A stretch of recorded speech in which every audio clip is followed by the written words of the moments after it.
is a difference between you and me. We both looked into the abyss. But when it looked back at us, you blinked. Hi guys, I'm Grubby here, and this is a DC Legends video. So first of all, I have to say, spring has finally made it to Zurich, Switzerland, and though I don't have any allergies in Alabama, my home state, something in the trees here, there's this like seed that like looks like a feather when it falls. If you're from Switzerland, you probably know what I'm talking about. That thing kicks my butt, okay? Like it kicks my butt. And so if I sound a little bit less than today, please forgive me because right now. Anyway, so today in this video, well, first of all, this is April Fool's Day, and I wanted to go ahead and show, like, I'll put the video up now. This thing here, this thing that they put in the shop, this is pretty awesome. Joker was here. I waited to even this is awesome. I love this. I'm gonna go through and get what the things actually are, just because I'm gonna go ahead and get on with the video. But yeah, this is cool as hell. I like this a lot. So anyway, now I'll go ahead and stop that here now. So in this video, I wanted to go over the new toons that are coming. Now, before I even get started, I saw their kits. In fact, I didn't see them. I saw like the first ability of Dove, and then I stopped and I said, I'm gonna just read it, get my like live reaction to it, see if I would like it. I decided last week, I believe, that I was gonna take a break from leveling up toons because I'm like gem poor and burned out on all those resources right now. Especially when they announced that it was Hawk and Dove. Sorry, I'm just not so thrilled about them. And so me saying that I'm probably not going to level up these toons immediately is no indication at first, at least not at this point, of who they are or what they bring to the table. It's just that I still got to get my quota up to par. They got Deathstroke in there apparently as a rework, and I have him that I want to work on. I think there's a Blue Beetle rework. I don't really care about him so much, but who knows. But I wanted to get some other tunes straightened out first and then go for it. And then on top of that, peer pressure is a pain. Amazo, underrated DCL. He kind of convinced me to go for it, go for top 500 in the raid. So we will see. I'll get into that a little bit more as I go through the kits right now. So I'm looking at them for the first time. I'm gonna give you my first impressions, just let you know what I think. So April is almost here in DC Legends with Hawk, the Avatar of War, and Dove, the Avatar of Peace. Reworked Blue Beetle and Deathstroke are live in game. Find out all this month. Okay, so Dove, the Avatar of Peace. She's gonna be the login reward. I'm not gonna read their biographies and stuff like that. I just really want to go into the kits themselves. So, Dove kit. Damage to a single enemy and apply 3 hit chance downs to the target. Legendary. Gain 3 evasion ups. Now, here's the thing. I'm the kind of person who loves evasion, even though I recognize that it is wholly unreliable and can be incredibly frustrating. Just see Harley Quinn. When you have a bunch of them, like with Cassidy Kane, then it can be great and annoying for the opponent, but it's something that I do like playing around with. I love Batman Beyond because of it. Scarecrow is underrated to me because of it. You have Batgirl, like hit chance down and evasion ups I like, but they're not exactly reliable. So, and I guess before I get into the next part of this, if you're an early game player, go for these frags, level up these toons. Like, you'll need them to progress next month. I always recommend that. If you're early mid game to late mid game, still collect the frags because you never know. But if you want to lay off and not work on them because you don't like the kits or something, cool. I understand that way more. So this ability seems cool. However, it automatically means it's going to be very RNG based. It automatically lends to Batgirl being lead, running her with other evasion teams. But let's just go into the next. Amazing Willingness. Apply 5 evasion ups for 1 turn and 25% shield to all allies. Apply 15% additional shield if Hawk is in the team. Legendary, apply 2 strength ups for 1 turn. Apply 2 additional strength ups if Hawk is in the team. So it's giving everyone on the team 5 evasion ups. That evasion team that I love playing with, if you want to see that comp, I have a PvP comp, like top 3, my top 3 favorite auto team comps. The evasion team is one of my favorites, even though it's not really reliable. It's like a 50% chance of winning at best. This would work well with that because you're giving all your allies 5 evasion ups. So just stack that on top of the 3 you're getting from Batgirl. Then you're giving them shield. And then if you have Hawk on the team, it's 40% shield instead. And then if you have Hawk on the team, you're also applying another 2 strength ups. A 4 strength up if Hawk is on the team, 2 if he's not, for the legendary point. That seems cool. That seems really, really cool. Seems like it's going to be infuriating, but it looks cool. Hyper Flight. Damage to all enemies and apply 3 hit chance downs for 1 turn to all enemies. Purge 3 debuffs from Dove is a legendary point. So if you lead with the A3, give everyone 3 hit chance downs. Then you have your A2. You're giving everyone evasion ups. That's the equivalent of like 8 evasion ups or 8 hit chance downs, however you want to look at it. Which is something along the lines of when Cassandra. God, I keep calling her Cassidy. Why is Cassidy the name stuck in my head?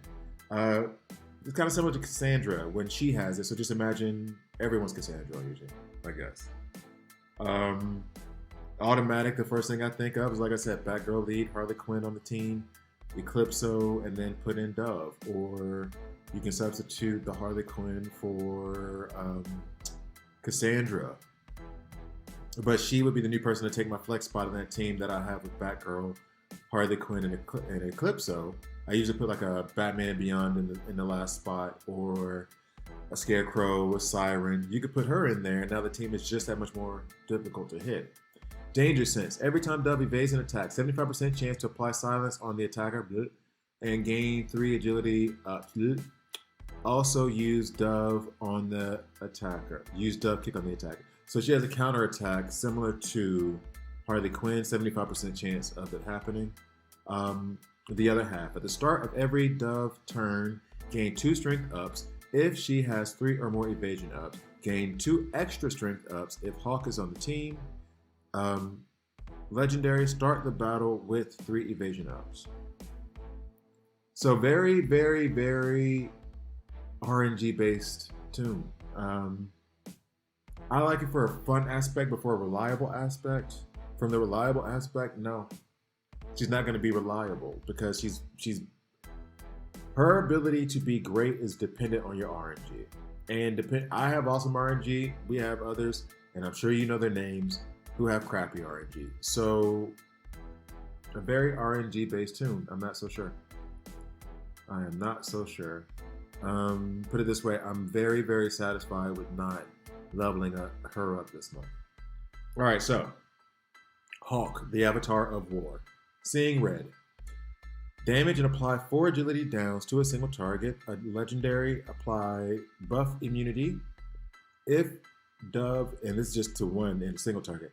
If Dove is on the team, apply 100% additional damage if the enemy is affected by stun. I guess, okay, let me read this because he should have stun in there somewhere if that's going to be one of the requisites for him being able to hit harder. Chaotic Impulse. Damage to a single target. Also, 80% chance to gain 3 mins. If Dove is in the team, apply 60% bonus damage. Legendary. Apply stun to the primary target. Okay, but wait a minute. Damage to a single target. Check. Also, 80% chance to gain 3 mins. Okay.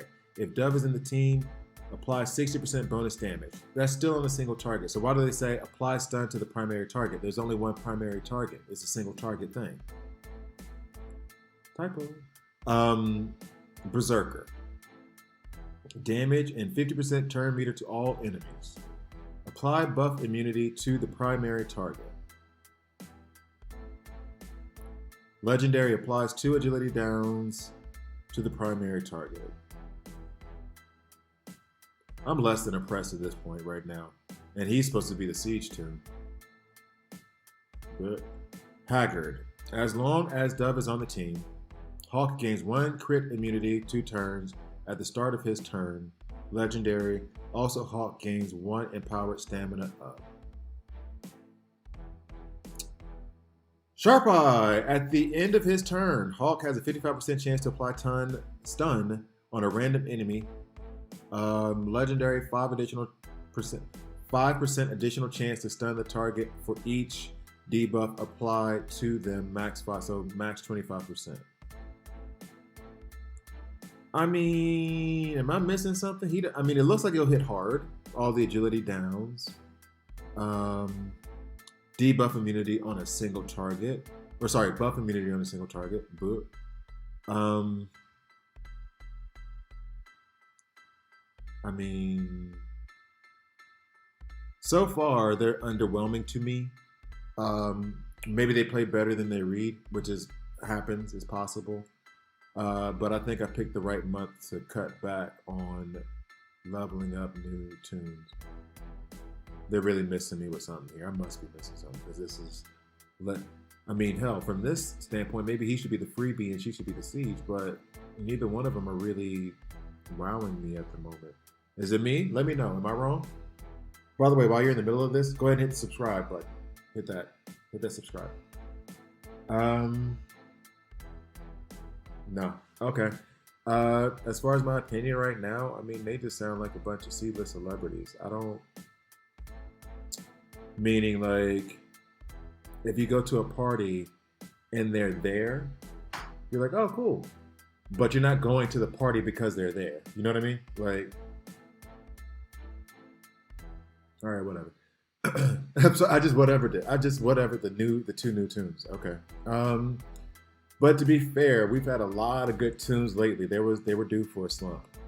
We were due for some less than. So Blue Beetle rework. I like Blue Beetle-ish. So no, not the toon in the game. I mean Blue Beetle as a character. Scarab Slash. Damage to an enemy. Additional 80% damage if target has a mystical affinity. Okay, I kind of like that variation. But why not if he has a physical affinity? That'd make him harder hitting against physicals where he's not supposed to. Whatever. All right. Attack twice with Blue Beetle is shielded. Okay. I mean, that if the target is mystical affinity, that's just kind of randomly thrown in there. I wish it said physical, so that way it would be like a negative affinity, but it shows that he's just like that powerful or whatever. Scarab's Might. Gain 5 strength ups. Also gain 15% turn meter. Gain 5 agility ups. Okay, so that's cool-ish. It's not nothing.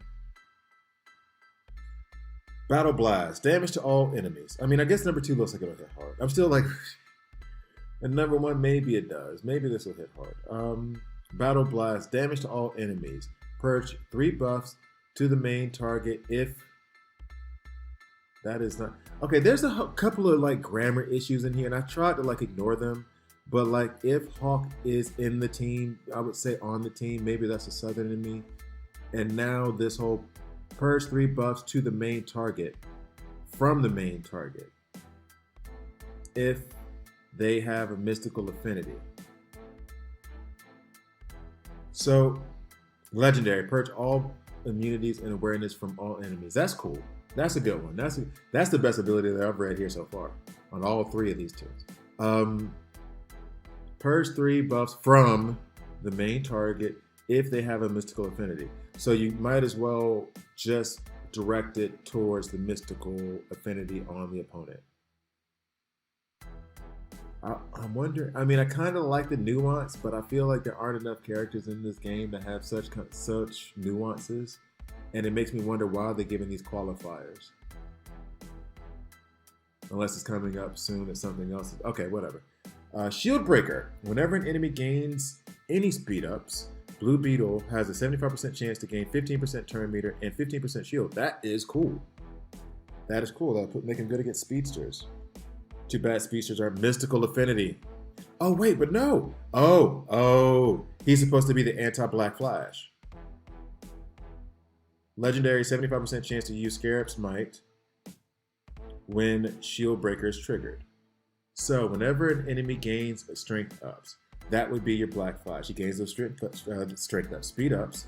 Blue bleed, blah, blah, blah, blah, blah, blah, Blue Beetle has a 75% chance to gain 15% turn meter up and 15% shield.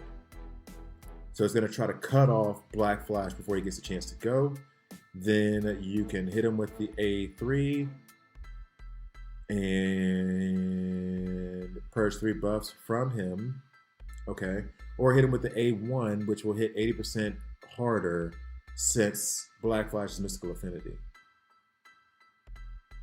So he's supposed to be the anti-Black Flash, I guess. Like Shiva, in a sense. If an ally is killed, gain 75% shield. Okay. Not trying to have any of my allies killed, but you know it. But mid-game, early game. End-game is a bit different. You want to keep all those stars. Legendary plus 5 speed ups for 2 turns. Okay. I mean, until I figured out, that's me being slow. Until I figured out he's supposed to be like an anti-Black Flash. It was a kind of underwhelming kit. Just kind of a confusing one. Like, why all the qualifiers? Now I see why the qualifiers-ish. He's geared towards one specific enemy, albeit, I mean, does he have an event? I don't know, but he's not exactly farmable. So if you don't have Blue Beetle already, hopefully you get an event for him, which means next month. All right, so Deathstroke. Deathstroke used to be the bane of my existence. Deathstroke and Lobo used to team up in the mid game when I was first coming up in this game, early to mid game. And I still get pleasure from murdering them every time I face them. That's how infuriating they were. Covering fire. Now, should we call these superpowers if it's Deathstroke?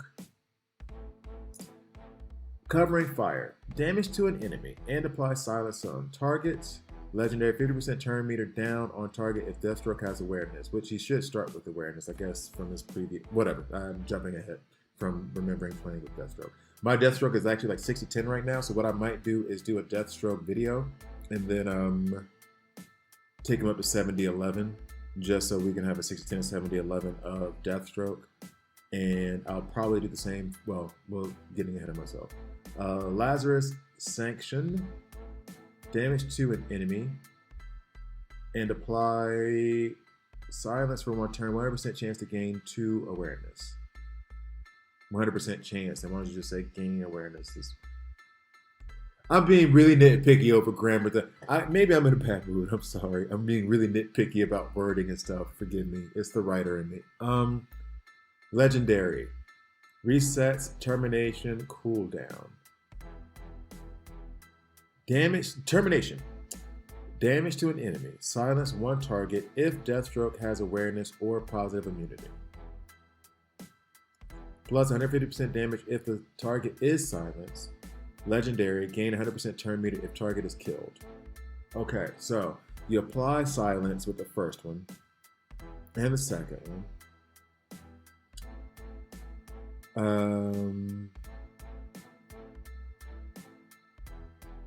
And the third one, and then if there's already a silence that's been applied from the first one, which gives you a 100% chance.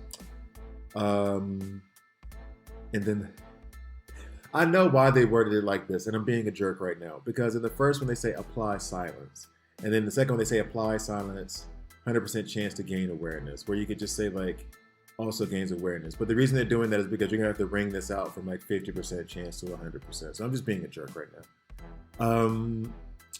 So you apply silence with your first 2 abilities and perhaps your third, and then you have plus 150% damage if the target is silenced, and then you gain turn meter if the target is killed. Tactical Genius, gain 3 awareness at the start of combat, which is what I was saying before about the 50% turn meter down if Deathstroke has awareness, which the awareness, how long does this awareness last? Well, of course you know how long it lasts. Obi. See, now me being stupid. At the start of battle, gain 100% chance for plus 2 awareness.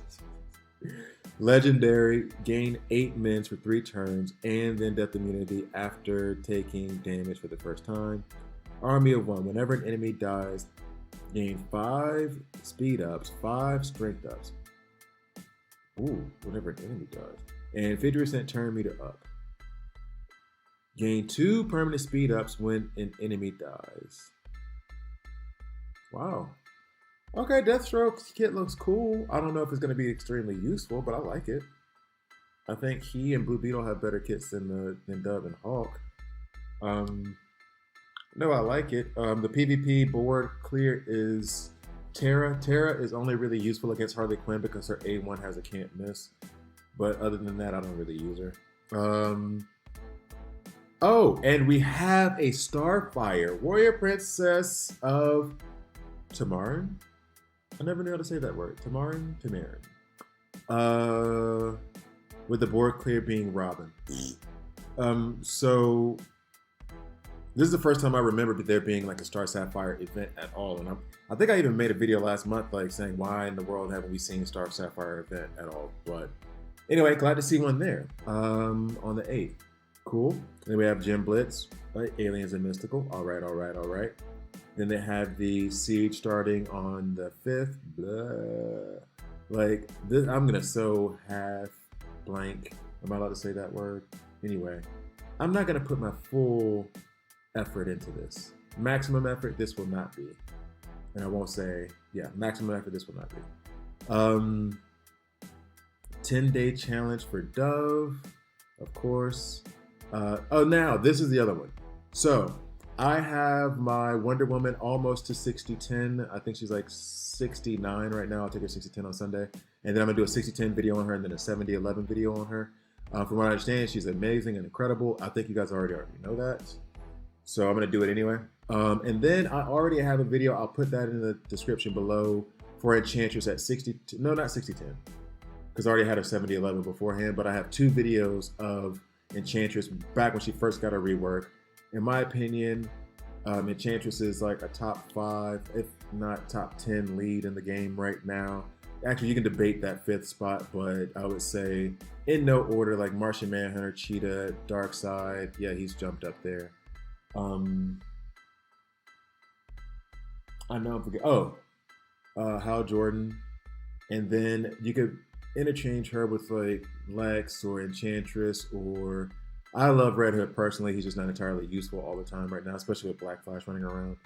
But yeah, I would stick her in that like 5, 6, 7 in terms of top leads. In fact, maybe I should do a top 5 leads video. And on top of it, if I had to say top 5 favorites, she would make it in that list. Like favorites in terms of fun to play with. So that's that. And then you have the Team Challenge Growing Pains. I have Connor Kent at 70-11. I'm going to do a 70-11 video on him. And then actually, because we have Nightmare Campaign coming back up, it wasn't mentioned here, but I saw it on the game. I'm going to put him in the Nightmare Campaign at 70-11 because that gives me a much better scale of figuring out how good some of these toons are, because that's harder PvE content. And so for you guys who are early to mid game, I can't really give you fair like comparisons when I had with the toons that already have 70-11. So I'm going to plop them into Nightmare Campaign and see how they perform there. And that'll give you a better indication of how they'll perform in PvP for you when they're at lower levels. So I'm going to do that whenever Nightmare Campaign comes around. And I think I'll do a PvP video of him in 5 minutes. But you won't see it until Monday. All right, so the next... So yeah, I'm definitely going to go for his frags. Alliance mate of mine really likes him. At least last time I checked, he liked him a lot. So, and then we have the raid Dark Gods. That's going on right now. Actually, at the time of this recording, it started today. And this is where Amazo's underrated DCL came in. Here is the Zack Snyder. Well, I shouldn't say that, or else they might take it from us. Here's the Zack Snyder. And I just said it again twice. Here's the black suit Superman, right? If I say Zack Snyder, then I'm going to end up getting like, then WB's going to make them take it away like they did with Red Sun Superman. I'm not bitter. So Amazo has peer pressured me into going for top 500 to get this suit. And to be fair, it's not like he tried hard. He sent one comment and was like, oh, come on, basically. And I was like, okay. So I'm going to try to go for the top 500 in raid for the first time since the Red Sun Superman fiasco, which it just feels like a harbinger of bad things to come. Hopefully they don't replace him and put him in gray pajamas like they did. But yeah, so I'm going to go for this one. So in any case, I think, and then the old skins will be wrapped up. Oh, and they actually gave another announcement saying like, there's only one skin that's available, but they're going to have some going throughout the month. By the time you see this, you'll know. But it's got Hal Jordan, Atrocitus, Alan Scott, Raven, Nightwing, Superman, Beyond Skin, and then Star Sapphire. I have Hal Jordan's, I think. Atrocitus, I know I have. Alan Scott, I know I have. Because Alan Scott looks like Dracula. His Black Lantern skin looks like Dracula. Raven, I have. Nightwing, I do not. Superman, Beyond, I do have. Star Sapphire, I'm not sure if I have hers or not. But in any case, that's my views on what's coming up this month in DC Legends. I'm going to go for that suit. I'm hesitant because of what happened last time. But in any case, you know, peer pressure. So, in any case, thank you guys for watching. I really, really appreciate it. Like and subscribe. Do it now. Please do. Please do. It helps me. It helps me so much with being able to continue this channel. Like and subscribe, and I will see you guys next time.